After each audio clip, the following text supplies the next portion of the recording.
할렐루야. 네. 저는 노인 전문입니다. 네, 제 고객들이 50대부터 이제 관에 들어가신 분들까지 좀 다양한데, 제가 이 청년 집회 나오면서 이게 서도 되나 뭐 이런 생각이 잠시 들었습니다. 여기 올라오니까 열기가 더 아주 후끈하네요. 그죠? 예, 여러분 찬양하시는 거 보니까 정말 뜨겁게 하시던데 이제 좀 쉬시는 거 아니죠? 항상 그게 걱정이 되더라고요. 청년들, 청소년들 보면 너무 그냥 아주 열심히들 하시는데 그 이후에 대책을 좀 마련을 우리 교회 차원에서, 국가 차원에서 좀 해줘야 되지 않은 것인가 그런 생각이 들어요. 제가 요즘 청년들을 이렇게 볼 때마다 제 솔직한 소견은 제가 옛 생각이 잡힙니다. 요즘 자꾸. 요즘에 자꾸 옛날 생각을 많이 해요. 그래서 조금만 좀 나도 20대로 갔으면 얼마나 좋을까. 그때로 가면 다시 한번 좀 시작해보고 삶을 잘 꾸려볼 텐데, 뭐 이런 돌이킬 수 없는 후회를 하면서 20대, 30대의 삶을 회상하고 그때의 삶을 구석구석 찾아 나섭니다. 그러다 보면 괴로울 때도 있고, 안 좋은 것도 생각나서 힘들 때도 있고, 또 갑자기 혼자 미친놈처럼 웃을 때도 있고, 하여간 다양한 감정이 제 안에 올라오는데, 그때 한때 저를 또 사로잡았던 그 감정들, 이런 것들이 요즘 청년들을 볼 때도 별반 다르지 않는 그런 감정이 요즘 청년들에게도 동일하게 있는 것을 발견을 합니다. 여러분, 요즘 청년들에게 주되게 나타나는, 쉽게 발견되는 마음의 정서가 있다면 그게 뭐냐면 두려움이더라고요. 두려움. 예, 두려움. 벌써 은혜를 받으시네. 맞아요. 그죠? 뭘 해도 불안하고 확신이 없고, 하지 않으면 또 뒤처질 것 같고, 또 하자니 실패할 것 같고, 취직을 앞두고 내가 과연 이 일을 잘할 수 있을까? 연애와 결혼을 앞두고 내가 이 사람을 잘 책임질 수 있을까? 미래를 생각하면서 나는 10년 뒤에는 어떤 모습일까? 인스타그램을 열면 누군가는 결혼했다 그러고, 유튜브를 켜면 누군가는 성공했다 그러고, 커뮤니티에 들어가면 누군가는 또 몇 천만 원 벌었다 그러고, 근데 내 꼬라지를 보면 뭐 한 것도 없고 해놓은 것도 없고, 하자니 불안하고 망한 것 같고, 이러지도 못하고 저러지도 못하는, 맨날 혼자 이 마음에 끌탕을 벌이는, 이게 요즘 청년들의 모습이라는 것을 제가 알게 되었어요. 저도 청년 때 꿈이 있어서 오랫동안 시험 준비를 했습니다. 공부하는 분들 아시겠지만 몸도 힘들지만 진짜 힘든 게 마음이에요. 그죠? 이 마음 다스리는 게 참 어려운데, 저도 이 마음을 가누는 게 쉽지가 않더라고요. 그 시험이 잘 안 되게 되면 시간이 가면 갈수록 장수생들은 어떤 생각이 드냐면, 이게 나이만 먹는 것 같아.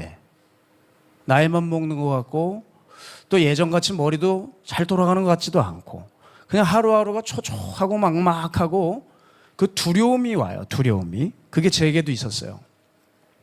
최근에 제게도 두려움이 있습니다. 앞으로 바뀔 상황들, 달라질 환경들을 마주할 때 난 어떻게 대처해야 될까? 그런 두려움이 오고, 여러분 지금도 제가 두려움이 있어요. 이 집회가 청년 집회인데 강사 잘못 골라서 나 때문에 첫날부터 망했다, 이렇게 회의를 긴급하게 열게 되면 이거 어떻게 하냐는 거예요. 다시 말하지만 저는 노인 전문이라 노인들이 그렇게 좋아해요. 노인들이 너무 좋아가지고 엉덩이까지 만져. 손주 같은가 봐 이러고 흑사니 등이 아니고 궁둥인데 이렇게 만지고, 그리고 어떤 분은 목사님 몸 눈물이 나요. 한번 안아보자 그래. 아니 자기 남편이 낳았지 무슨 나를 왜 하냐고요. 예? 그래도 사랑스러워요. 노인들이 좋아해요. 저 노인들 참 좋아해요. 예. 하여튼 여러분, 사람이 그 두려움이 오는 것을 막고 그 두려움을 제거할 수 있을까요? 못한다는 거죠. 못한다는 거예요. 특히 무언가를 바랄수록 원할수록 욕심이 날수록 압박은 더 크게 오고 두려움은 따라옵니다. 그래서 그런 마음으로 우리는 걱정하고 염려하고 근심하며 많은 시간들을 보내게 되는데, 그런데 문제가 여기 한 가지가 있어요. 여러분, 이거를 말씀드리고 싶어요. 우리가 두려워하는 건 자유인데 우리가 두려워할 그 대상이 덜 중요한 것들이에요. 덜 중요한 것들. 그러니까 더 본질적이고 더 중요한 것들을 뺏길 만큼 그렇게 중요한 게 아니라는 거죠. 아예 중요하지 않다는 말이 아니에요. 그런데 이게 정말 중요한 건 아니에요. 여러분이 두려워하는 게. 그래서 우리는 지금 덜 중요한 것들 때문에 가장 중요한 것을 놓치고 있는 것은 아닌가. 그게 뭐냐? 여러분의 믿음이에요. 여러분의 믿음. 하나님을 바라보는 눈. 하나님을 향한 기대와 신뢰. 이 가장 중요한 것이 각자의 각종 두려움 때문에 점점 사라져가고 있다는 거죠. 자, 그런 의미에서 질문을 하면, 여러분, 이 세상의 질서를 움직이는 건 누굴까요? 그러잖아요. 말하면서도 자신이 없어. 왠지 뛰어난 정치가가 나와야 될 것 같잖아요. 그죠? 뛰어난 과학자가 기술 문명을 열어줘야 될 것 같고, 대단한 글로벌 기업들이 나타나야지 세상이 움직일 것 같죠. 절대 아니죠. 하나님이 이끄시는 겁니다. 요즘에 지가 잘났다고 돌아다니는 사람들이 TV에 좀 많이 나오는데 웃기는 소리 하지 말라 그래요. 하나님의 시간표 안에 있는 거예요. 다. 하나님의 시간표 안에서 아무것도 아닌 재료들입니다. 하나님이 다 움직이시는 거예요. 자, 그렇다면 우리 인생에서 가장 중요한 게 뭡니까? 하나님이다. 그럼 그 하나님을 기쁘시게 하는 것이 뭐다? 믿음이다, 이 말이에요. 하나님 기쁘시게 하는 믿음. 예. 아유, 정말 이제 모기가 저를 참 좋아해. 이제 산에서 모기랑 친하다 보니까 얘가 이제 나를 알고 오는 거야, 지금. 지금 시도 때도 없이 분위기 파악을 하고 와야 되는데 아주 앵앵돼가지고, 이해하세요, 제가 이렇게 해도. 여러분, 하여간 여러분에게 정말 중요한 게 뭐라고요? 믿음이다. 이게 하나님을 기쁘시게 하니까. 그러니까 믿음보다 중요한 건 사실 없어요. 아시겠죠? 이럴 때 또 오해는 하지 말아야 돼요. 그럼 공부하지 말라는 거냐? 취직하지 말라는 거냐? 뭐 결혼하지 말라는 거냐? 꼭 이렇게 극단적으로 간다고. 그런데 내가 한마디 할 말은 있어요. 여러분, 공부 있잖아요. 공부. 응? 학업이 중요하죠. 중요한데 세상이 공부 잘하는 사람들이 세상을 이끌고 갈 것 같아요? 여러분, 그게 아닙니다. 깡 따고 좋은 놈들이 이끌고 가는 거예요. 소신 있고 아주 확신 있게 밀어붙일 줄 아는 사람들이 세상을 움직입니다. 고 정주영 회장 보면 그 사람 초등학교 졸업이에요. 근데 그 사람 밑에 석박사들이 수두룩 빽빽하게 있었다고. 그런데 그 한 사람 확신 따라 다 딸려갑니다. 공부가 다가 아닙니다. 여러분, 동창회 같은 데 가게 되면, 미안해요, 동창회 얘기를 해가지고 나중에 가게 될 수도 있어요. 동창회 같은 데 가게 되면 그 밥 사는 사람들을 잘 봐야 돼. 근데 그 사람들이 학교 다닐 때 공부 잘했던 애들이 아니에요. 범생이들 출신이 아니라고. 공부 못했는데 성공해서 걔들이 밥을 사요. 그거 왜 그런지 알아요? 머리는 그렇게 뛰어나지 않았는데 소신이 있고 실행력이 좋아. 그래서 성공을 해요. 걔들이 밥 삽니다. 그러니까 여러분, 여러분의 성격과 소신을 갖는 게, 성격을 바꾸고 소신을 가지는 게 중요해요. 공부가 다가 아니라는 거예요. 취직 얘기도 해볼까요? 여러분, 취직은요, 정말 저는 이렇게 생각해요. 여러분 탓이 아닙니다. 제 말 좀 믿어봐요. 여러분 탓이 아니에요. 그거는 어른들 탓이 맞아요. 지금 나란일하는 사람들이 정책을 발로 짜서 그래요. 네. 아무리 공부를 안 한 나도 그렇게는 안 하겠어요. 그게 사실이에요. 그러니까 어떻게 해야 되냐? 준비만 해놓으라는 거예요. 알았어요? 준비를 해놓으라는 거예요. 그럼 기회는 옵니다. 기회는 준비하는 사람에게 오지, 아무것도 생판 안 하는 사람에게 기회는 오지 않아요. 그러니까 걱정하지 말고 준비만 해놓고 있으면 열립니다. 아시겠죠? 자, 여러분, 또 정말 중요하게 생각하는 결혼 같은 문제도 내가 꼭 얘기를 하고 싶었어요. 청년 집회니까. 내가 이 결혼에 대해서 현실을 알려줄게. 현실을. 이거 정말 사실인데 지금 매주 이혼하겠다고 하는 사람들이 날 찾아옵니다. 매주 한 주도 빠짐없이 다양한 고객층들이 저에게 오는데 70세도 와요. 그럼 제가 그러죠. 그냥 사세요. 그냥 사세요. 여기까지 참았는데 여러분, 이게 미혼 청년들에게는 이해가 안 되지만 저 뒤에 의자에 칙칙하게 앉아 계신 분들이나 이 위층을 보면은 너무 이해가 잘 되는 거예요. 그러니까 결혼 급하게 생각하지 마세요. 그러다가 괜히 이상한 거 만나서 고생한다? 차라리 그냥 혼자 사세요. 이런 얘기하면 은혜가 안 되는데 이게 은혜가 되게 얘기를 해줄게. 이게 굉장히 과학적인데 여러분, 이게 여러분의 수명을 연장시킵니다. 아, 이게 웃네? 진짜요? 이게 장수 비결이에요. 다른 데 찾지 마라. 결혼을 안 하고 혼자 사세요. 오래 사실 수 있어요. 많은 것을 즐기고. 그러니까 제가 무슨 얘기하고 싶냐면 지나고 보니까 당시에는 절박했던 인생의 문제들이 시간이 지나고 나니까 80% 이상이 다 그냥 해결이 돼 있어요. 그 고민했던 그 시간들이 그냥 시간이 흘러가면 자연스럽게 해결이 돼 있다고요. 그러니까 여러분 다 지나갑니다. 다 지나가니까 너무 애걸복걸하지 마세요. 그리고 여러분의 생존력을 믿으세요. 여러분이 생각보다 질기고 강해요. 알았죠? 그걸 자꾸 약하게 생각하는데 안 죽어. 잘 안 죽어. 알았어요?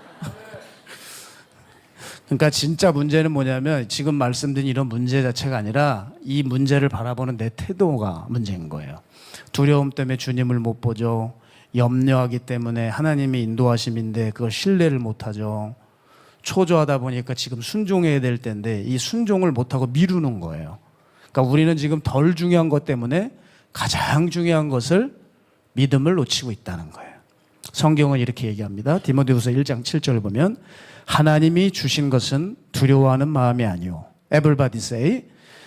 하나님이 주신 것은 두려운 마음이 아니오. 오직 능력과 사랑과 절제하는 마음이니.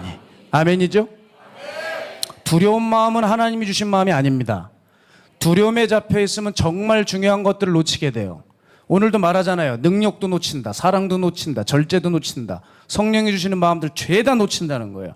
따라서 우리는 이 두려움을 단순한 감정으로 볼 것이 아니라 우리의 믿음을 무너뜨리는 우리 안에 깊숙이 지금 들어오고 있는 영적 공격으로 인식을 하셔야 된다는 거예요. 우린 지금 전쟁터에 서 있는 거예요, 여러분. 하나님의 말씀을 받고 이 말씀대로 한 발 내디딜지 아니면 여러분 각자의 염려와 좌절 속에 주저앉아 버릴지 지금 우리는 전쟁터에 서 있단 말이에요. 2차 세계대전 당시에 윈스턴 처칠이 이런 말을 했어요. 나는 총알을 두려워하지 않았습니다.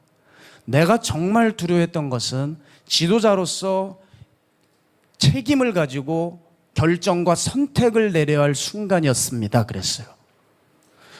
지도자는 외부의 총성에 두려운 게 아니라 내가 지도자의 직을 걸고 결단하고 선택을 해야 될 때가 참 두려웠노라고 회상을 하는 거예요. 여러분, 이게 청년들의 태도도 마찬가지거든요. 지금 눈앞에 보이는 문제, 막 총알같이 위협을 주고 것 같은 이 문제가 여러분 문제가 아니고 여러분이 이 앞에서 어떤 선택을 할 것이냐, 이걸 두려워해야 돼요. 이걸. 아시겠죠? 따라서 우리는 이제 말씀대로 사는 삶, 믿음을 붙드는 삶, 이거 고민할 여지가 없는 거라 이 말이지. 그래서 이 삶을 꼭 살기 위해서는 지금부터 꼭 살펴봐야 될 것이 있는데 먼저 뭐냐면 여러분 이거예요. 우리 앞에 문제는 여전히 있는데 내가 믿는 그 하나님이 정말 살아계신 하나님으로 믿느냐, 이거부터 점검해야 돼요. 여러분, 하나님 살아계시다고 믿습니까? 미안한 얘기지만 이게 잘 안 돼요. 이게 잘 안 되니까 두려움에 사로잡혀 있는 거거든요. 여러분, 요게 진짜 되면, 이 간단한 아동부들도 아는 이게 진짜 되면 여러분이 가지고 있는 문제의 대부분이 해결받습니다. 근데 청년들이 이 부분이 진짜 약해요. 주일 성수 지키고 맡은 것도 있고 봉사도 잘해. 그런데 문제 앞에서 믿음을 가지고 이 문제를 해결할 수 있는 그 힘이 없는 거예요. 하나님 살아계시다고 하는 것은 지식적으로 아는데 가슴으로는 약해. 가슴으로는. 그래서 문제가 탁 터지면 안절부절 못하는 거예요. 너무 두려워해요. 여러분 성경을 보면 뭐 출애굽 사건이나 예수님의 기적 사건들, 이 사건이 내가 믿으면 실제로 내 삶에서 이루어질 것이라는 믿음이 있어요? 이 믿음이 점점 줄고 있더라니까. 예수님이니까 가능하지, 사도들이니까 가능하지, 나는 안 돼, 이런 패배의식이 가득 차 있다고요. 여러분 믿으면 됩니다. 제가 나중에 때가 되면 간증할 게 많아요. 한 번 더 불러주면 한번 해볼게. 노인 전문이지만. 근데 저는 믿어요. 저는 믿어요.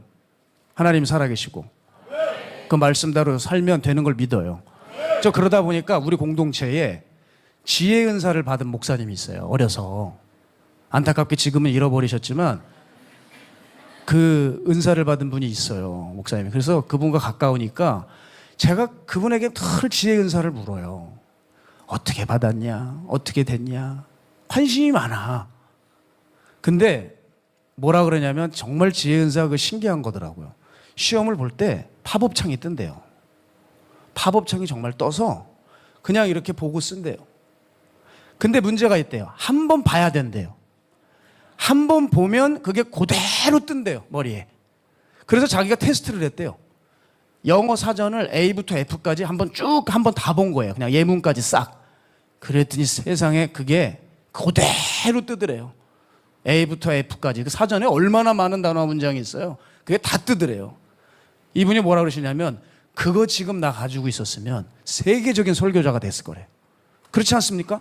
텍스트마다 한 번만 보면 다 들어오는데 그냥 막 줄줄줄 다 나오는 거죠. 그냥 골라가지고 그냥 막 냅다 하는 거죠. 그러니 제가 얼마나 그게 땡겨요. 만날 때마다 그분 뵐 때마다 지혜 은사를 여쭤봤단 말이에요. 그게 시작이 2011년도부터 물어봤어요. 지금까지 물어보고 있어요. 똑같은 얘기인데 들을 때마다 새로워요. 그렇게. 그래가지고 그걸 하나님 나도 주십시오. 얼마나 기도했는지 몰라. 근데 요즘은 안 해. 안 주셔. 그릇이 안 돼서 안 주셔. 여러분 저는 왜 그렇게 집요하게 묻겠어요? 믿어요. 믿으면 나에게도 주실 거라고 믿는 거예요. 아 저도 회개해야 되겠다. 다시 기도해야 되겠다. 주실 줄 믿고 계속 해야 되겠네요. 네. 여러분 이 믿음만 있으면 문제 앞에서 그렇게 떨지 않고 조급하게 행동하지 않아요. 네? 우리가 급할수록 돌아가라는 말이 있잖아요. 그죠? 그러니까 우리가 급할수록 하나님 믿고 또 하나님 때문에 좀 여유가 있으셔야 돼요. 우리에게 또 기도라는 걸 주셨잖아. 그럼 기도하고 좀 버틸 수 있는 힘들이 있어야 되는데 그게 없는 거예요. 다들 급해요. 다들. 물론 저도 뭐 그런 경향이 없는 건 아닙니다. 저도 있어요. 저도 뭘 시작하면은 좀 진드거니 오래 있는 게 아니라 이게 빨리 됐으면 좋겠는 조급함이 있어요. 그래서 예전에 공부할 때도 빨리 성적이 올라야 되는데 뭐 영어 공부를 하면 빨리 회화가 돼야 되는데 그러다 보니까 제 안에 나타나는 증상은 이 책이 좋다 그러면 사고 저 책이 좋다 그러면 사서 책만 엄청 가지고 있어. 그러니까 책들 볼 때마다 회개가 나와요. 여러분 이게 전형적인 조급한 증상들이죠. 목회하는 목사님들 봐도 교회를 빨리 부흥시키고 싶은 거예요. 그래가지고 그냥 애걸복걸하는데 그게 쉽게 됩니까? 그저 바닥을 걷는 내면의 그 치열한 전쟁과 함께 그 어떤 밑바닥을 경험하면서 오는 그런 어떤 과정들이 있어야지 이제 부어주시는데 이건 다 생략하고 기본은 다 생략하고 뭐 좋은 줄이 있나 그거 붙들려고 그러고 좋은 기술이 있나 방법이 있나 이걸 찾는단 말이에요. 아까도 말씀드렸지만 청년들도 마찬가지예요. 자꾸 조급함으로 배우자를 찾는 경향이 있어요. 어떤 사람들을 보면 기한을 딱 정해놔. 나는 이 안에 반드시 결혼할 거야. 여러분 결혼은 헬스장 등록해서 못 만드는 게 아니에요. 아시겠죠? 결혼을 그렇게 하면 안 되지. 내가 이번 때까지 결혼할 거야. 그러다가 짝퉁 만나서 2층에 있는 사람들처럼 되는 거예요. 자, 죄송합니다. 잘못 말했습니다. 저는 여러분 전문인 거 아시죠? 우리 집회 끝나고 나중에 또 뵙겠습니다. 제가 축복하고 사랑하는 거 아시죠? 다시 뵙겠습니다. 그러니까 지금 우리에게 필요한 건 뭐냐면 죄송하네 갑자기. 갑자기 열이 나는 것 같습니다. 지금 우리에게 필요한 건 뭐냐면 긴 시선이다. 긴 시선. 눈앞에 문제에 안달복달할 게 아니라 전체를 보는 눈을 가지고 있어야 돼요. 전체를 보는 눈. 그래야 조급하지 않고 충동적이질 않죠. 그럼 이 긴 시선은 어디에서 오느냐? 이거죠. 하나님을 향한 절대 믿음입니다. 그것만 있으면 여러분, 우린 절대 여러 문제 앞에서 힘들어하지 않아요. 그런 의미에서 오늘 우리는 다니엘을 반드시 배워야 된다는 거예요. 저는 여러분이 다니엘을 소개할 때 뻔한 얘기를 하고 싶지 않습니다. 여러분이 꼭 이 다니엘을 보면서 한 가지를 가져가셔야 돼요. 그게 뭐냐면 이 사람은 정말 느긋해요. 너무 느긋해. 조급하질 않아요. 그런데 사실 성경을 보면 이 사람 지금 조급해야 되는 상황이에요. 그렇지 않습니까? 지금 자기 죽이려고 하는 거예요. 죽음의 현장 앞에 있어요. 조급해야죠. 게다가 자기를 도울 사람 단 한 명도 없습니다. 주변의 모든 동료와 관료와 신하들이 이 사람을 다 질투해서 죽이려고 합니다. 이때 행동을 잘해야 돼요. 왜? 다 지금 살기에 서려 있으니까. 다니엘이 한 번만 왕에게 절하지 않고 또 하나님께 예배하는 거 발각만 되면 이제 끌려가는 거예요. 죽기 직전이라고요. 보통 여러분 같으면 어떻게 하시겠어요? 오두방정을 떨 수 있죠. 그런데 아무리 봐도 다니엘은 너무 여유로워요. 자기 영적 루틴을 절대 깨질 않습니다. 하루에 3번 자기 집에 올라가서 그냥 기도하는 게 아니라 문을 열어요. 그리고 예루살렘 쪽을 향해서 기도합니다. 정말 황당한 게 뭐예요? 기도하면 되지 또 문은 왜 열어? 날 보러 와요. 이래. 너무 담대해. 나 보라는 거야. 보라고. 나 기도한다고. 광고를 하잖아요. 아예. 어떻게 이렇게 여유로울 수가 있어요? 게다가 성경을 보면 더 걸작인 게 뭐냐면 다니엘의 기도 내용입니다. 기도 내용이 이제 자기가 위협당하는 거 이 사람이 모르겠어요? 알죠? 다 알죠? 기도하는 사람인데 모르겠어요? 다 알죠? 근데 하나님 앞에 기도하는 내용이 뭐예요? 하나님, 나 살려주세요. 생명 연장시켜주세요. 이런 기도가 1도 없어요. 문 열어놓고 뭔 기도하냐니까 성경에 10절 보면 하나님께 감사했대요. 감사 기도를 하고 있다고요. 여러분, 어떻게 사람이 자기 죽음의 현장 앞에서, 죽음 앞에서 두려움이 1도 없고 감사를 할 수 있어요? 오늘 우리가 이걸 배우자는 거죠. 하나님을 향한 절대 믿음. 살아계시는 하나님을 향한 절대 믿음. 전 이런 태도가 성경을 볼 때마다 너무 부럽고, 이것이 훈련하면 우리도 가능하다고 저는 믿어요. 어떻게 죽음의 현장 앞에서 이렇게 침착하고 차분하게 자기 할 걸 다 할 수가 있어요? 살려달라는 기도 일절하지도 않고 하나님께 자신을 어떻게 온전히 다 맡길 수 있어요? 여러분, 이런 믿음 부럽지 않아요? 저는 부러워요. 이 믿음이 너무 갖고 싶은 거예요. 이 설교를 100번 하면 하나님이 이 믿음 주신다면 100번 할 것 같아요. 자, 그러면 우리는 이 믿음을 갖기 위해서 무엇을 해야 될까? 우리 차원에서 분명히 할 수 있는 일이 한 가지 있다는 거죠. 이거는 저를 비롯한 여러분, 우리 모두가 다 할 수 있는 일이에요. 그게 뭐냐면 하나님의 말씀을 사실대로 받아들이는 일입니다. 사실로. 이 사실이 중요한 거예요. 제가 한국 사회를 보니까 어느 때부턴가 이게 사실 예전 야당 쪽에서 2000년대 중반부터 팩트라고 하는 단어를 쓰기 시작했어요. 한국 사회 내에 팩트 전쟁이라는 말이 돌 정도로 팩트라고 하는 단어는 이제 모든 사람의 입에 올라왔어요. 자, 팩트 전쟁이라는 말이 나올 정도로 사회가 그만큼 거짓이 난무하고 가짜 뉴스, 조작된 정보가 넘쳤어요. 그래서 팩트 체크를 할 만했습니다. 자, 그런데 문제는 여기 있어요. 자, 마귀가 이런 사회 분위기를 악용해서, 영적으로 악용을 해서 성경이 팩트가 아니다라는 것을 사람으로 하여금 믿게 했다는 거예요. 성경은 팩트가 아니다. 진리는 의견일 뿐이다. 이렇게 하나님의 말씀을 격화시키는 문화를 점점 퍼지게 했어요. 성경이 무언가를 죄라고 지적할 때, 예를 들어 동성애가 죄라고 얘기하지 않습니까?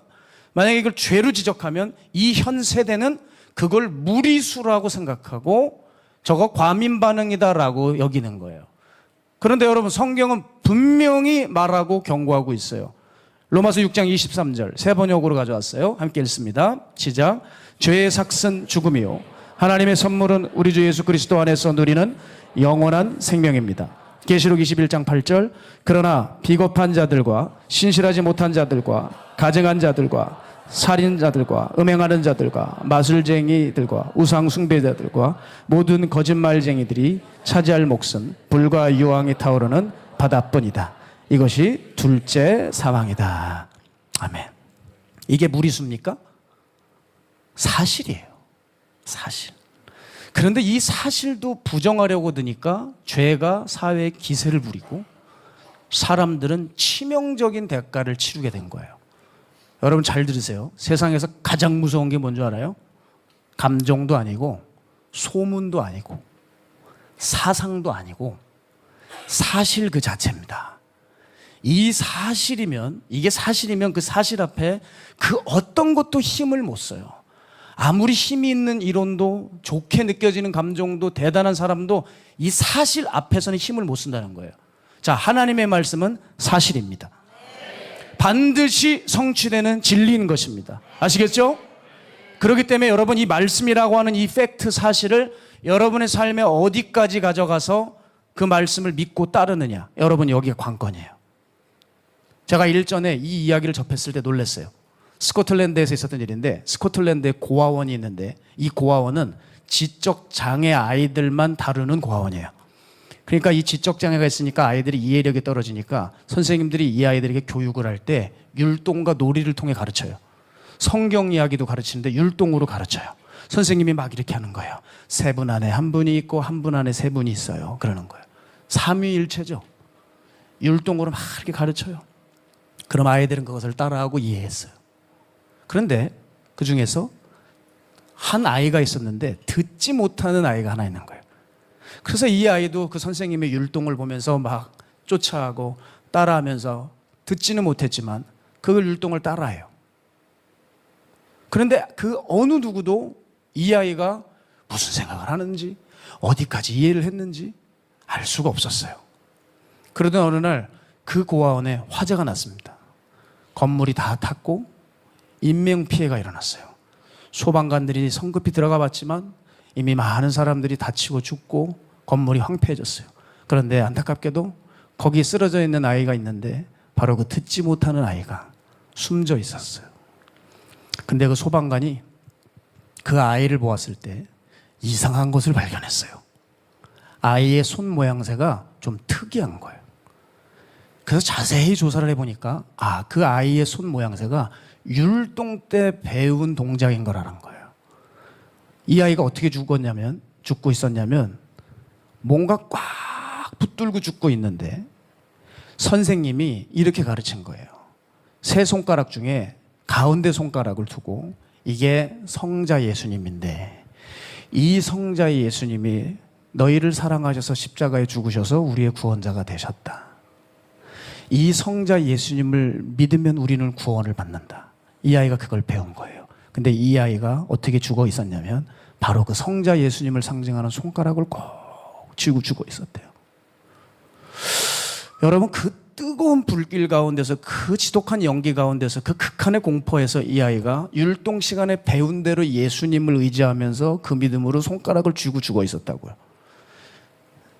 그러니까 제가 이 이야기를 듣고 눈물이 터졌어요. 눈물이. 그 불과 연기 가운데 죽어가면서 내 선생님이 가르쳐준 한 가지, 그 한 가지를 붙들고 불 속에서 그렇게 죽었어요. 여러분 우리에게 이 믿음이 있을까 물어봐야 된다는 거예요. 그 오랜 시간 동안 말씀을 듣고 예배를 드렸지만 내 삶을 가로막고 있는 위협과 어려움 앞에서 이 말씀을 붙들고 대응하고 있나?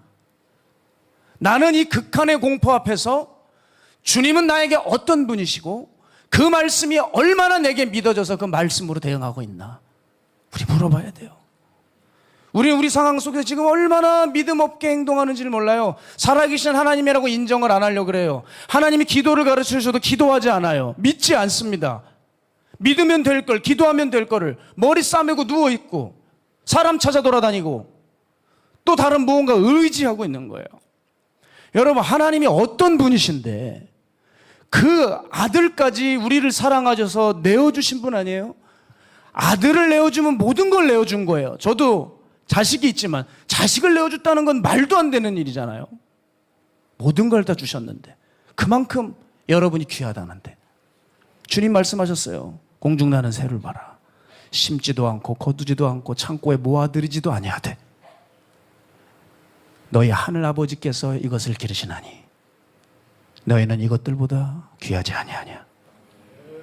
너희는 이 새들보다 귀하지 아니하냐. 여러분 소중한 분들이에요. 여러분 귀한 분들이에요. 그래서 우리는 이 살아계신 하나님을 믿고 그 말씀을 사실로 받아들여 그 믿을 때 일어나는 놀라운 기적과 역사가 우리 현장 가운데 있어야 합니다. 여러분 저는요 이 기적이 좀 이 시대에 일어났으면 좋겠어요.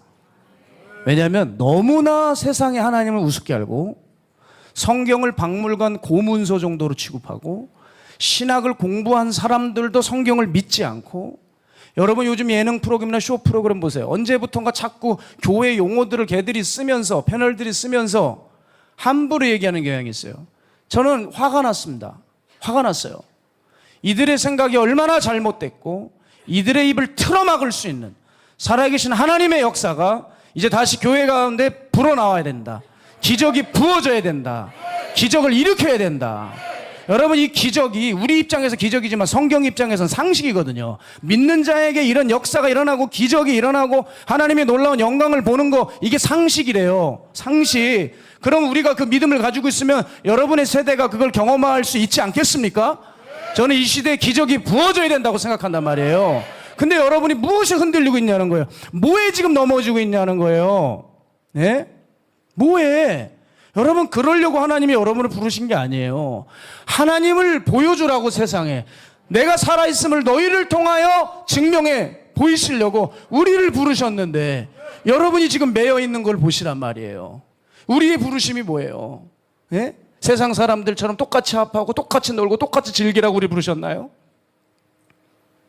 그냥 남들보다 조금 더 우리가 교양이 있고 니네들이 가지고 있는 지식에 성경 지식을 좀 얹고 조금 도덕적으로 별탈 없이 사는 삶을 살게 하기 위해서 우리를 부르셨냐고요? 그렇지 않다는 거죠. 하나님을 보여주라고 부르셨어요. 이제 청년들이 그 하나님을 좀 뜨겁게 만나야 되지 않겠습니까? 여기 왜 오셨습니까? 뜨겁게 만나야 돼요. 뜨겁게 만나야 돼요. 그리고 그 하나님을 어떻게 증명해 보일까? 내가 가지고 있는 재능과 내가 가지고 있는 시간과 내 인생을 다 총동원해서 그 하나님을 어떻게 보여드릴 수 있을까? 우린 그거 증명해야 될 시간이 온 거예요. 아시겠죠? 우리 문제 가지고 해딱해딱 할 때가 아니란 말이지. 저는 개인적으로 참 존경하는 어른이 한 분 계세요. 김용희 선교사님. 여러분도 아시죠? 네. 이번 집회에 강사님으로 오셨어요. 그래서 그 어른과 함께 이 뒤에서 좀 대화를 좀 나눴는데 이분이 놀랍게도 설교 때도 잘 하지 않으시는 얘기 같은데 저한테 하나님이 자기를 부르실 때 있었던 일들을 얘기해 주시더라고요. 정말 감사해하면서 그 말씀을 제가 아주 경청했습니다. 이분이 이제 주님을 만나고 나서 온갖 열심을 다 하셨대요. 그래서 열심히 하다 보니까 교회에서 안수집사 직분까지 주셨는데 그 직분을 받고 또 섬기고 봉사하고 교회에서 하는 모든 일들 다 하고 예배하고 기도하고 남들보다 정말 앞서가고 남들 믿음에 뒤질세라 정말 최선을 다하시는 삶을 살았는데 어느 날 교회에서 새벽에 기도하는데 주께서 복음 전도자로 부르셨대요. 근데 어떻게 이 길을 걸어가야 할지 알 수도 없고 어디를 가야 될지도 모르고 부양해야 될 가족들은 있고 그러니까 이제 고민하다가 기도원은 고향 같은 곳이라 이분이 기도원을 가신 거예요. 기도원을 가셔서 거기서 기도하시면서 허드렛 일을 하며 지내셨대요. 근데 그 기도원에 미국에서 목회하시던 어느 목사님이 중요한 기도 제목이 있어서 한국에 그 기도원에 와서 기도를 하고 작정 기도를 하고 계셨는데 선교사님이 그 목사님 옆으로 이렇게 지나가는데 갑자기 짜증을 내더라는 거예요. 진짜. 아니 내 기도하기도 지금 바쁜데 왜 하나님께서 당신의 기도를 시키시냐고 짜증을 내더랍니다. 그러니까 선교사님 속으로 생각했대요. 원 사람이 안 들리니까 별 사람이 다 와가지고 건드네. 그러면서 마음 힘드셨는데 그냥 무시하고 이제 지나가는데 이 목사님이 물으시더래요. 아이고 집사님, 내가 그 집사님을 보니까 여기 그냥 계실 분은 아닌 것 같은데 기도원 직원은 아니신 것 같은데 여기 왜 왔어요? 이렇게 묻더래요. 그래서 선교사님이 뭐 대답을 하지 않으셔도 되는데 갑자기 그냥 그 상황을 툭 말씀이 나오셨대요. 제가 사명인지 뭔지 받았는데 오갈 데도 없고 처자식과 함께 밥 얻어 먹으려고 여기 왔습니다.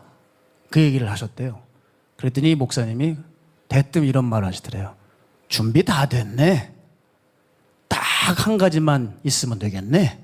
그러더래요. 너무 어처구니가 없더래. 아니 이 사람이 날 어떻게 한다고 무슨 도사인 것처럼 한 가지만 딱 한 가지만 있으면 되겠네. 그랬다는 거예요. 근데 이상하게 그냥 무시하고 가려고 그러는데 그 한 가지가 궁금하더래. 그게 뭘까? 그 목사님 잘 모르시는 말씀인데 저는 하나만 준비가 안 된 게 아니라 하나도 준비가 안 된 사람입니다. 그랬더니 아닙니다. 당신은 딱 한 가지만 준비하면 되겠네. 그러더래요. 그래서 그 한 가지가 뭐냐고 그냥 힘들게 물었는데 이분이 딱 한마디를 하셨다는 거예요. 살아계신 하나님에 대한 돌덩어리 같은 확신 하나만 있으면 됩니다.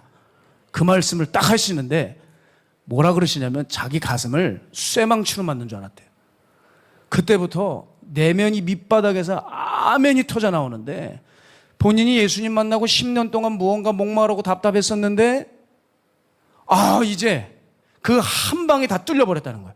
그냥 아멘이 터져 나오면서 아이고 아멘 아멘 목사님 아멘입니다 아멘입니다 그 말씀을 하면서 근데 또 그 말이면 충분한데 왠지 이분 말씀이 은혜가 되니까 저기 혹시 한 가지 더 저에게 해주실 말씀이 없습니까?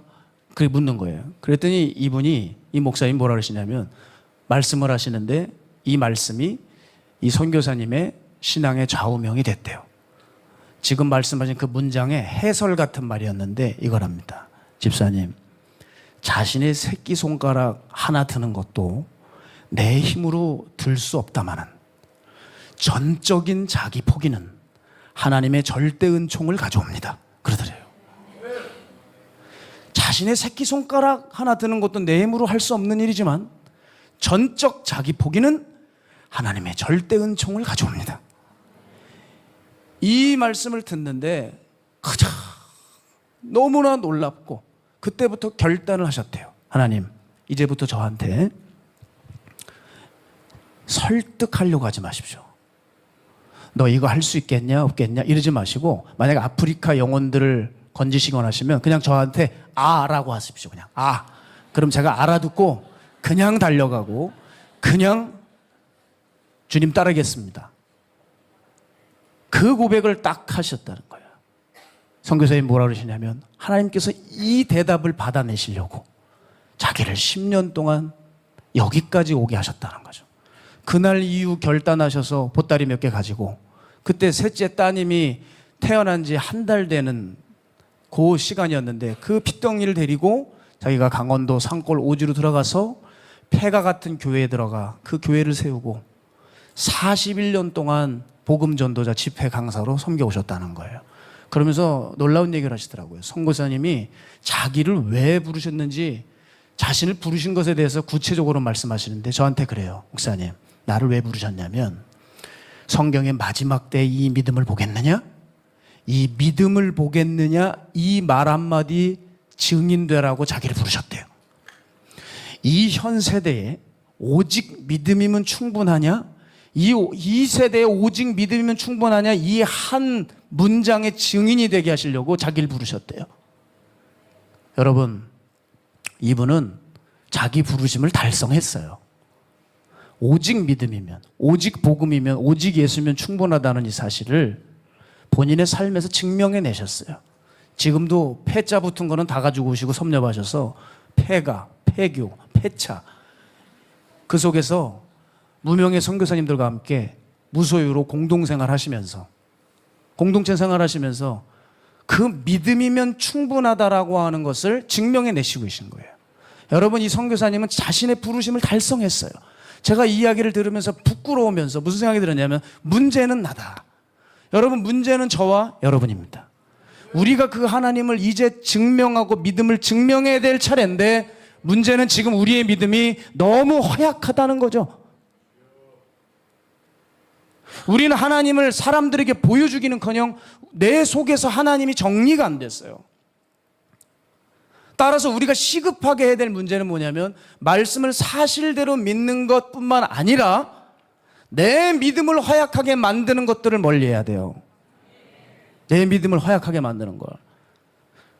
그런 맥락에서 제가 요즘 청년분들의 신앙 흐름을 보게 되면 염려스러운 게 뭐냐면 너무 쉽고 간편하고 감각적이고 자극적인 어떤 신앙 형태를 좋아하는 것 같아요. 그게 걱정이 돼요. 여러분 스테로이드 주사 알아요? 스테로이드 주사? 저는 뼈다구가 안 좋아서 정형외과 많이 다녀서 그거 많이 맞아봐서 알아요. 그거 맞으면 신기합니다. 아주 통증이 거짓말처럼 사라지고 부드러워져요. 이 골격이. 자, 스테로이드는 아시겠지만 급한 통증을 가라앉히는 재주가 있어요. 그런데 스테로이드는 병의 뿌리를 잡지 못합니다. 근데 사람들이 이걸 맞으면 좋아지죠. 낫다고 믿는 거죠.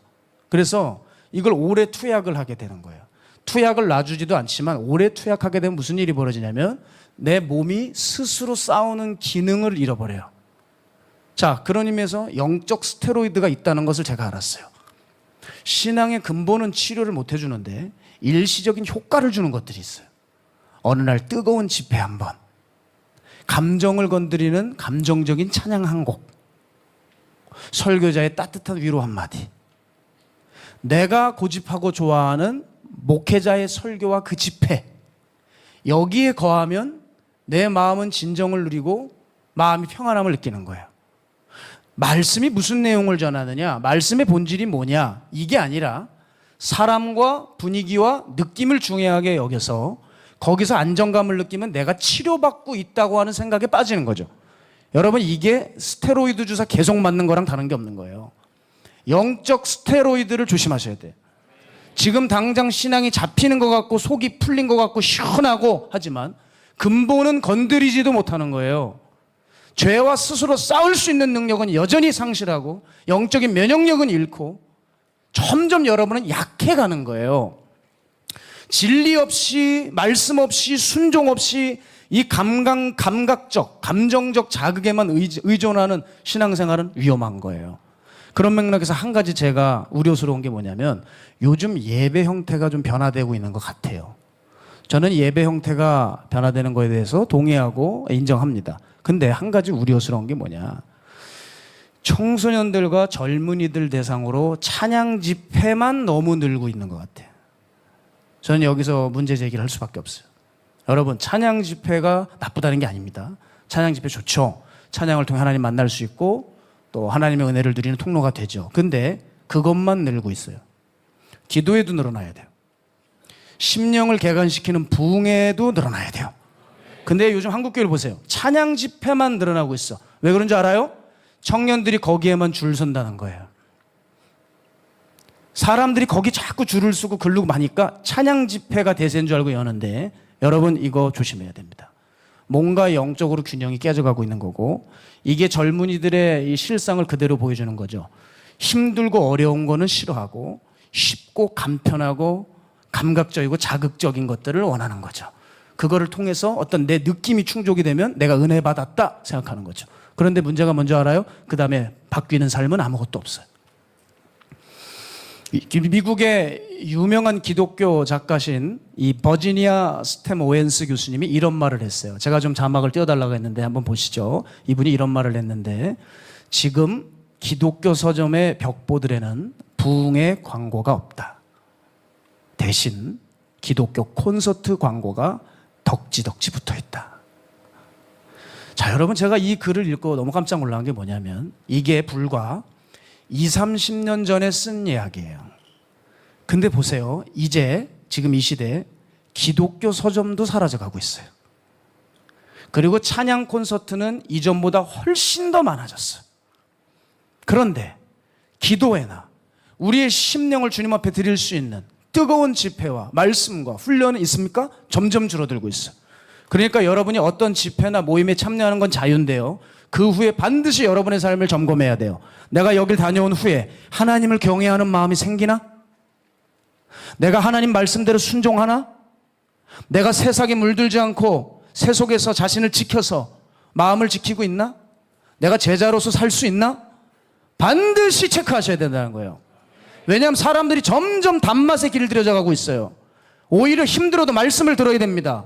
성경을 연구해야 돼요. 힘들어도. 그리고 깊이 기도하고 가슴을 찢으며 통해 자복할 줄 알고 순종의 훈련을 해보고 선교를 떠나면서 대가를 지불하는 훈련을 청년 세대들이 해야 되는데 쉽고 간편하고 자극적이고 감각적인 예배에만 줄을 서고 있다 이 말이에요. 그러니까 청년들이 가면 갈수록 어떻게 돼요? 점점 영적 허약 지수가 높아지고 있는 거죠. 아니 예수를 믿는다는데 믿었다는데 영적 근육이 없어. 깊이가 없어. 귀신도 하나 못 쫓아. 전투력이 없다고요. 이게 제정신입니까? 이게 정상이에요? 아니라 이 말이에요. 여러분 퓨전을 너무 좋아하면 안 돼요. 퓨전을.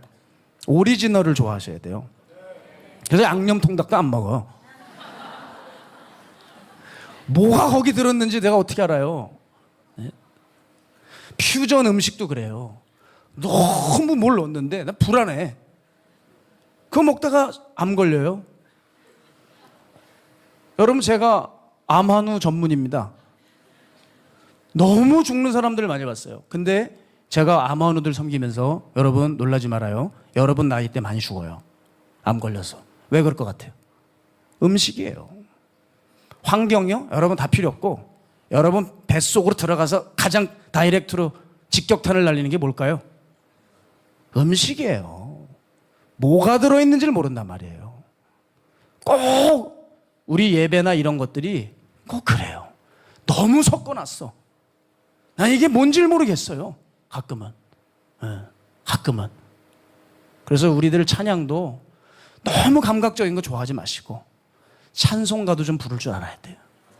찬송가도. 오리지널을 사랑하고 거기서 살짝 된장도 찍고 쌈장도 찍고 고추장도 찍는 거지. 이걸 맨날 범벅이 돼가지고 그냥 이러고 먹으면 안 된다 이 말이에요. 무엇이든 기본에 충실해야 됩니다.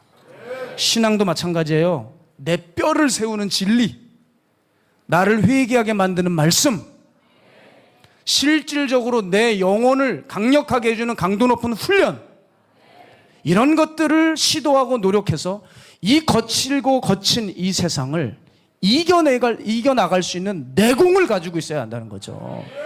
다니엘이 어떤 사람이었습니까? 쉽고 간편한 길을 갔던 사람입니까? 그런 적이 없어요.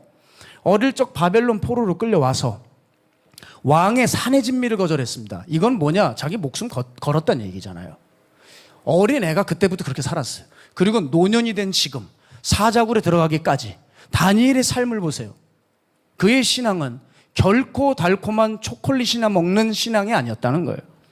아주 불편하고 예측 불가능한 거친 광야 같은 곳에서 자기의 믿음을 세우고 다졌고 그 자리에서 훈련해서 그 어떤 정권이 들어서고 어떤 제국의 정권의 왕이 오고 그 왕의 통치가 있어도 그 앞에서 조금도 굴하지 않고 타협하지 않는 내공을 갖게 되었다는 거예요. 여러분 여기에 대해서 너무 희열을 느끼지 않아요? 이런 사람이 되고 싶지 않아요? 이거는 싫고 그냥 찬양에 내가 들려오는 찬양 음악 하면 뛰면 좋은 겁니까? 아니잖아요. 본질을 잡아야죠. 내 영에 실질적으로 뭐가 도움이 되는지 알아야죠. 다니엘 6장 23절 보세요.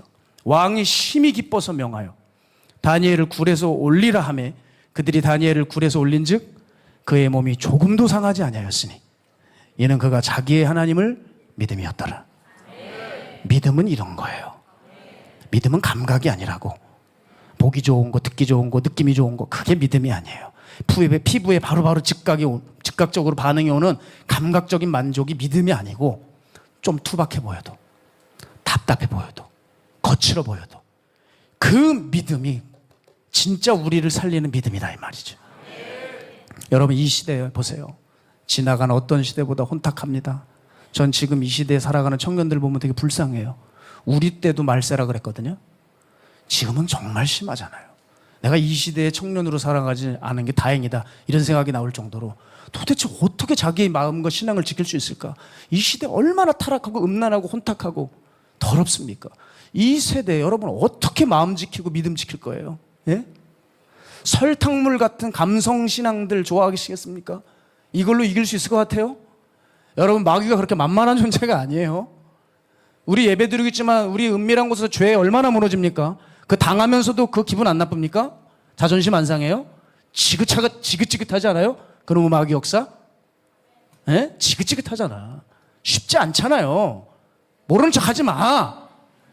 응? 쉽지 않잖아요. 그런데 설탕물 같은 거 가지고 이길 수 있을 거라고 생각해요? 절대 불가능합니다. 왜 자꾸 쉽게 가려고 하는 길을 선택합니까? 이 공동체가 추구하는 방향은 쉬운 길이 아니에요. 그래서 저는 우리 목회자분들께서 제시하는 것들을 여러분이 잘 받아서 여러분께 소화시키는 게 정말 중요하다고 생각해요. 다른 공동체에 없는 게 많잖아요. 지하철 전도도 있고 산에서 기도하는 것도 있고, 네? 선교도 저 아프리카 오지로 들어가고, 얼마나 우리가 신앙을 일으킬 수 있는 그런 필드가 있습니까? 적극 활용해야지. 그 가부좌 틀고 앉아가지고 나에게 은혜를 끼쳐봐, 나에게 위로를 줘봐요, 나 좀 만나주고 얘기해요, 먹을 건 주나요? 이건 왜 돌아가나요? 이러고 있으면 되겠냐는 거야. 여러분, 이런 것들이 여러분을 허약하게 만듭니다. 오히려 주신 말씀 하나 붙들고 삶에서 뒹굴러 보세요. 하나님이 기도하는 자리 보여주시면 거기서 무릎으로 승부를 거세요. 그게 다 자산이 됩니다. 지금 제가 돌이켜보면 제가 고생했던 것들, 아파했던 것들, 이것만 남았어요. 이 고난이 유익이에요. 이게 저를 형성하고, 이게 저를 지켜주고, 이게 저를 이끌고 가요.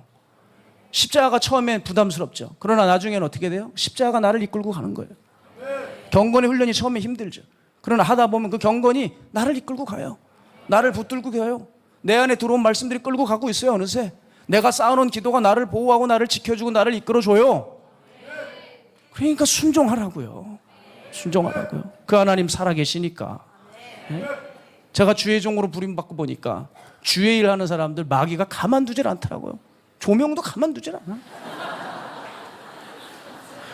온갖 어려움과 유혹들로 공격을 해야 되는데, 야, 하나님을 향한 절대 믿음 없으면 팍팍 꼬부라지더만요. 제가 그거 보면서 혼자서 나름대로 말씀 하나 붙들고 참고 버티는 훈련을 했어요. 훗날 버려지지 말아야 되겠다, 무너지지 말아야 되겠다. 잘 안 되죠. 잘 안 되지만 잘 안 되는 나를 내가 스스로 부둥켜 안고 나를 데리고 나가는 거예요. 혼자 있을 때 제가 알죠. 저도 젊은 날이 있었는데 여러분 진짜 눈물겹게 처절하게 싸웠습니다. 예, 처절하게 싸웠어요. 학교에서도 거리에서도 주님이 기뻐하실 것 같으면 제 나름대로는 정말 싸우며 애쓴 것 같아요. 특히 신학교 다닐 때 그 하나님을 모욕하는 교수들을 볼 때 아유, 정말 몸이 부들부들 떨려요. 얼마나 많은 사람들의 믿음을 방해하고 그 마음에 불을 꺼트리는지. 하나님을 경외함이 눈꼽만치도 없는 그런 다원주의자들이 참 많았어요.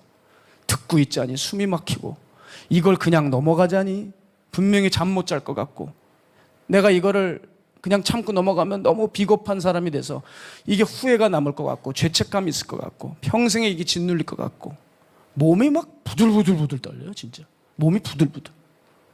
그러면서 항의하고 싸웠어요. 2년 전에 제가 나온 신학교를 우연히 가게 됐는데 거기 총장님이 저를 보더니 그러시더라고요. 임 목사, 내가 임 목사한테 어떻게 한 줄 알지? 그러더라고요. 그래서 아, 예, 제가 들었습니다. 그랬어요. 제가 나중에 들은 얘기인데 학교에서 교수 회의가 열렸어요. 왜? 임진혁 학생을 퇴학시키려고. 저를 퇴학시키려고. 근데 그때 총장님하고 설교를 가르치는 설교학 교수님 둘이 반대를 해서 퇴학을 면하고 제가 근신을 맞았더라고요. 제가 학교 수업을 못 들어갔거든요. 근데 여러분, 저는 그때 정말 제명이 돼도 상관이 없었어요. 저에게 그 감신대에서 잘리는 게 저는 사자굴이라고 생각하지 않았어요. 감신대에서 나가라 그러면 장로교로 가면 되는 거고, 장로교에서 안 받아주면 침신대로 가면 되는 것이고, 침신대에서도 안 받아주고 나가라 그러면 그럼 뭐 고향 가서 사업을 하면 되는 거고. 정말 그랬어요. 제가 교회 제도권 안에서 다시 일 못하면 어떠냐? 내가 목회자가 아니라 성도로서 주의 일하고 교회 섬기면 되지, 꼭 목사가 돼서 설교를 해야 되나? 전 그런 생각이 없었어요. 그런데 참 하나님 하시는 일이 신묘막측하지. 예? 2년 전에 그 학교에서 저를 채플 강사로 불렀다는 놀라운 사실입니다. 야, 가면서도 웃음이 시죽시죽 나와. 아우 고소해. 아우 고소해. 이렇게 아주 이렇게 소금 뿌렸냐? 고소하고. 분명히 나를 아는 사람들이 거기 교수나 학생들이 있을 텐데, 직원들이 있을 텐데, 하나님이 하신 일은 정말 알 수가 없다. 제가 그 일을 통해서 한 가지 배운 일이 뭐냐? 하나님은 모든 것을 보신다. 그리고 믿음을 위해서 한 일이 맞다면 하나님 반드시 보상하신다. 지금 당장은 손해보는 것 같아도 그 하나님을 향한 선택을 계속하면 그 하나님이 기뻐하셔서 우리의 삶을 책임져 주신다. 저 그거 하나 배웠어요. 따라서 오늘도 우리가 잊지 말아야 될 건 다니엘과 같은 믿음이 필요해요. 믿음은 총리 집무실에서 발휘됐던 게 아니죠. 우리가 성경에 보는 대로 다니엘의 믿음은 사자굴에서 발휘가 됐어요. 살아계신 하나님, 그 사자굴에서 역사하시는 그 하나님을 우리는 보고 있는 거예요. 여러분, 아무리 여러분의 삶을 얼어붙게 하고 죽을 것 같게 하는 어떤 사자굴이 있을지 모르겠지만 여러분 죽지 않습니다. 여러분 상하지 않습니다. 그 하나님을 의지하고 있는 한 절대 음부의 권세가 여러분을 해치지 못합니다. 저는 지금 이렇게 자신 있게 말하는 것 같지만 사실 저도 제 두려움의 시간들을 통과해야만 했습니다. 정말 제 앞날을 걱정을 넘어서 그냥 제 자신을 포기하고 그냥 앞으로 이 길 걸어가는 거를 내려놨던 그런 시간이 있었어요. 제가 이제 제 꿈을 위해서 달려가고 있던 그 시절이 있습니다. 종이 되기 전에 갑자기 그 여름날에 하나님이 저에게 찾아오셨어요. 네 발에 신을 벗으라 하셨습니다. 정말 얼마나 깜짝 놀랐는지. 그러면서 여기서 음성이 들리고 하나님이 저를 종으로 부르시는데 제가 이거를 조금 거부하고 받아들일 수가 없었어요.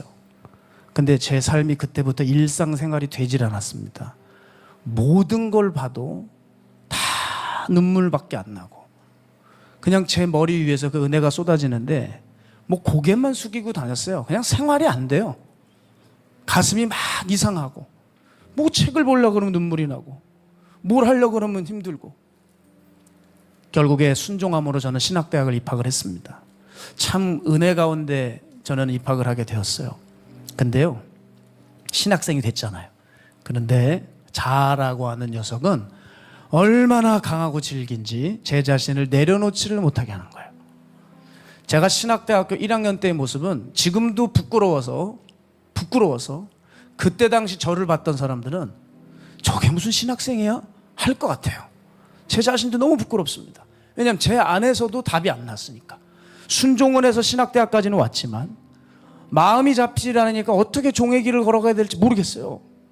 특히 뭐가 힘들었는 줄 알아요? 제가 사랑했던 것들이 있습니다. 이걸 내려놓는데 너무 힘이 들어요. 너무. 맨날 고민하는 거죠. 이걸 붙들고 갈 수는 없을까? 고민하고 갈등하고 앞길이 두렵고 막막하고 진짜 어떻게 가야 될지 모르겠더라고요. 내가 잘못 온 거 아닌가 하는 그 생각 속에 의심이 차고 학교를 다니는 자체가 너무 고역이었어요. 그렇게 고민을 하고 있을 때였는데 당시 그때 저는 사역을 하지 않고 고향 교회를 출석하고 있다가 거기서 주일에 예배 마치면 이제 학교로 옵니다. 그러면은 청량리역에서 내려요. 그러면 서대문 냉천동 가는 버스를 탑니다. 그래서 그 버스를 항상 타고 가요, 학교까지. 그러면 그 가는 그 길목이 항상 지옥 같았어요, 저는. 겨우 그 버스에 몸을 싣고 또 아무 생각 없이 고뇌에 빠져서 그렇게 가는 거예요. 근데 어느 날이었습니다. 그날도 제가 딱 기억나요. 여기 사람들 뒤에 내리잖아요. 뒤에 내리는 바로 앞에요. 거기를 앉아가지고 이걸 붙들고 또 그냥 밖에 창문을 내다보면서 또 가는구나. 또 학교를 가는구나. 나는 어떻게 해야 될까? 또 막연한 미래 가운데 버스에 몸을 싣고 가고 있는데 제 정말 평생에 놀라운 일 하나가 있었어요. 아니, 여러분 레마라고 알아요? 전혀 예상하지도 못했는데 창문을 내다보고 고뇌에 빠져있는 저에게 갑자기 빛이 번쩍해요. 정말 번쩍하면서 정강석화처럼 말씀 하나가 심령으로 팍 들어오는데 심령에 정확히 팍 꽂히는데 그 말씀이 쭉 나오는 거예요. 근데 그 말씀이 저는 한 번도 본 적도 없고 들어본 적도 없는 말씀이에요. 그게 무슨 말씀이냐면 갈라디아서 2장 20절이었어요.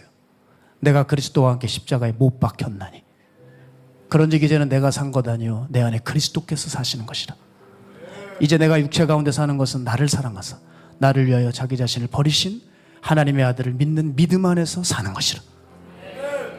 지금은 외우지만 그때는 외우지도 못한 말씀이에요. 그게 팍 꽂히는데 너무 깜짝 놀랐습니다. 그 순간 깨달아지는 거예요. 뭐가 깨달아지냐면 이제는 나를 위해서 사는 삶이 아니라 나 대신 죽으신 그 예수를 위해서 사는 삶이구나. 나는 끝난 거구나. 그게 정말 영적으로 심령적으로 받아들여지면서 눈이 갑자기 밝아지는데 참 그때를 잊을 수가 없어요. 창밖을 보는데 늘 세상이 밝았어도 밖이 밝았어도 제게는 어두운 그런 날들이었어요. 사람들은 좋다고 웃고 다니는데 저에게는 너무 근심, 나는 죽어가고 있는 거예요. 하나도 기쁘지 않았습니다. 그런데 그 말씀이 심령 가운데 레마로 던져지는 그 순간에 눈이 밝아져가지고 세상이 밝아지는데 어쩜 세상이 순식간에 달라지는 거예요. 모든 것들이 다 아름다웠어요.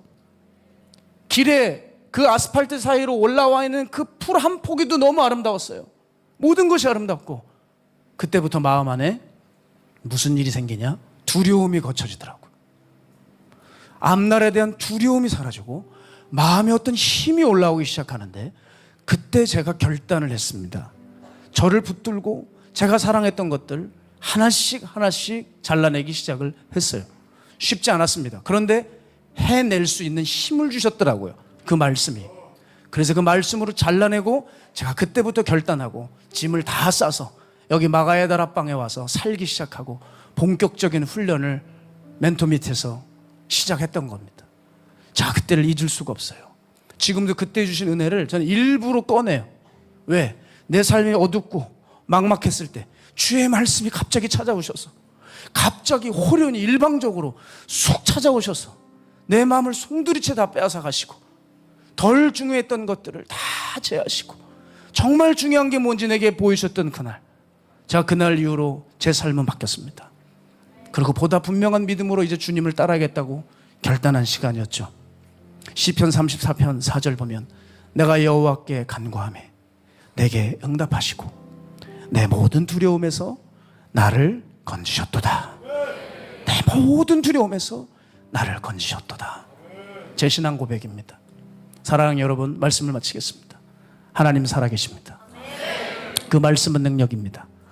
여러분의 삶이 어떤지 모르겠지만 하나님 임하시면 모든 상황은 종료입니다. 여러분이 아무리 짙은 어둠 가운데 있을지라도 그 하나님 찾아오시면 여러분 빛 가운데로 순식간에 옮겨집니다. 그 하나님을 만나셔야 돼요. 분명히 여러분도 만나주실 거라는 저는 확신이 있어요. 오늘 그리고 주시는 그 말씀을 마음으로 받으세요. 그렇게 주님을 만나 여러분을 지금까지 묻고 괴롭히고 있던 모든 속박을 다 벗어지게 하실 것입니다. 오늘 주께서 여러분의 마음에 새 영과 새 마음을 부어주시길 원해요. 그래서 이제는 나의 일의 메인 자가 아니라 주의 일을 위해서 일어나는 사람들이 되어야 됩니다. 여러분, 제가 여러분께 부탁드리겠습니다. 기왕 예수 믿으신 거 시시하게 눈에 보이는 것 때문에 넘어지지 마시고 좀 강하고 담대해지세요. 여러분, 우리 지금 준비하지 않으면 앞으로 다가올 시즌은 우리의 신앙을 돕는 시즌이 아니라 우리의 신앙을 위협하는 시즌이 다가올 가능성이 높습니다. 그러니까 그때를 위해서 여러분 준비해야 돼요. 말씀으로 무장하고 기도로 나를 갈고 삶에서 철저하게 하나님 경외하는 삶을 훈련하지 않으면 안 됩니다. 그 훈련을 통해 준비해서 쓰임받을 준비를 하세요. 여러분, 젊음이 좋은 게 뭐예요? 젊음이 좋은 게 뭐예요? 시간이 많다는 거예요. 시간이 없는 것 같죠? 시간 맨날 없다 그러죠? 아이고, 시간이 아직도 많고 앞으로도 많을 거예요. 제가 보기엔 여러분 환상적인 나이입니다. 지금 여러분이 꿈꾸고 계획한 대로 그대로 주님이 이루실 수 있는 나이에요. 이때 뭘 해야 되냐? 덜 중요한 것에 마음 뺏기지 말고 가장 중요한 것을 위해서 투자하세요. 자신을 그것을 위해 훈련하시고 쓰임받을 준비를 딱 해놓으라는 겁니다. 쉽고 간편한 예배 좋아하지 말고 내 삶에서 실제로 부딪히고 말씀으로 헤쳐나가보고 답답하고 투박해 보여 거칠어도 그 믿음 붙들고 승리하는 그 훈련을 해나가셔야 된다는 거죠. 여러분, 이 세상에 여러분을 결코 놔주지 않아요. 결코 놔주지 않아요. 여러분을 인생의 코너로 몰 거예요. 그때 잘 준비했다가 여러분이 준비한 물매 한 방을 먹이라는 거지. 지금부터 준비했다가 우리를 공격할 때 그걸 준비했다가 물매를 꺼내야 되는데 꺼낼 게 없네. 그러지 마시라고. 오늘 이 집회를 통해 준비하셔야 돼요. 그럴 때 여러분의 영적 근육이 커져 나가고 맷집도 생기고 승리의 성취감을 맛볼 겁니다.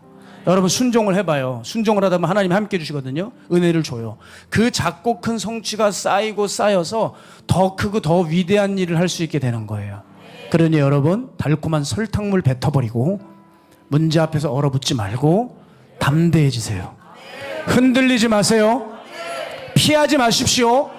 숨지 마세요. 정면으로 부딪히세요. 기도로 버티는 거예요. 말씀 붙들고 살아가는 거예요. 하나님 앞에서 깡을 길러야 돼요. 깡을. 여러분, 앞으로의 여러분의 신앙을 얼마나 방해하고 흔들지 아무도 몰라요. 준비하라고요. 깡을 키우라고요. 이제 어른들의 시대는 점점 저물어가고 있어요. 이제 여러분의 때가 올 것이고 여러분의 전성기가 점점 오고 있습니다. 이때 뜬 세상의 꿈을 어서 던져버리고 하나님 앞에 준비된 자로 서셔야 됩니다. 그래서 하나님께서 여러분의 시간과 재능과 여러분의 물질과 여러분의 직업과 여러분의 생명 모든 것을 주님께서 취하셔서 당신의 나라를 위해서 쓰시는 그 영광을 위해 여러분 준비되어야 될 줄로 믿습니다. 그런 여러분 되시길 주의 이름으로 축복합니다. 우리 시간 함께 이 찬양하며 나아가죠. 이 찬양하면서 주님 앞에 우리의 마음을 올려드리고 결단하는 시간 하며 나가겠습니다. 하나님이시여, 하나님이시여, 하나님이시여, 주는 나의 하나님이시로다. 나의 몸과 마음 주를 갈망하며 이제 내가 주께 고백하는 말. 하나님이시여, 하나님이시여, 하나님이시여, 하나님이시여, 주는 나의 하나님이시로다. 나의 몸과 마음 주를 갈망하며 이제 내가 주께 고백하는 말. 여호와는 나의 길이요, 나의 길이요, 여호와는 나의 구원입니다. 여호와는 나의 구원이시니 내가 누구를 두려워하리요. 여호와는 생명의 피난처시니 주의 인자가 생명보다 나으로.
것을 믿습니다.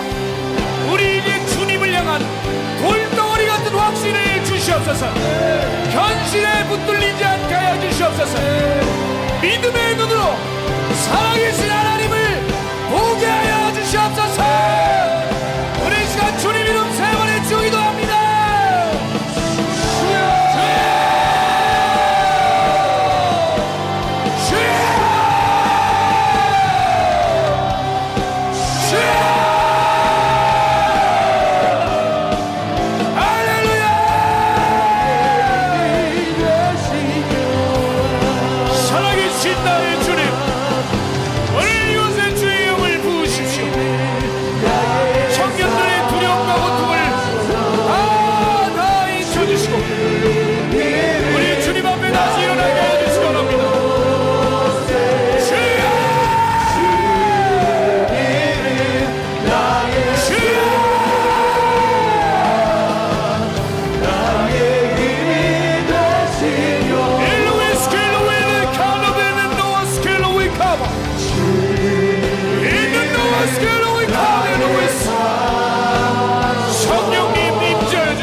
서게 하여 주십시오.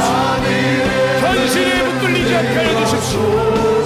믿음의 눈으로 살아계신 주님을 바라보게 하여 주십시오. 에는 메스겔로 위카로 벨레데스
우리 시간 다시 한번 시간 기도할 때 하나님, 제가 너무 육적입니다.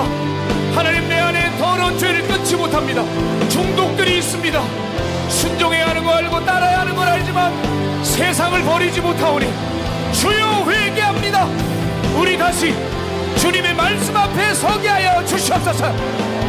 투박하고 느려 보여도 답답해도 그 믿음대로 살게 하여 주시옵소서. 주여, 내게 다시 그 험한 십자가, 그 십자가 붙들게 하여 주시옵소서. 오늘 내게 주의 영을 부으사 나를 새롭게 하시고 나를 준비하게 하셔서 하나님 사용하여 주시옵소서. 우리 주님 이름 세 번에 지어 기도합니다.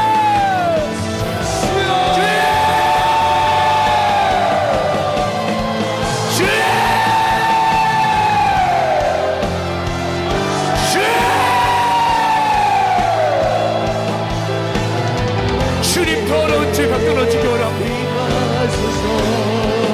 성령님, 나조차도 어쩔 수 없나니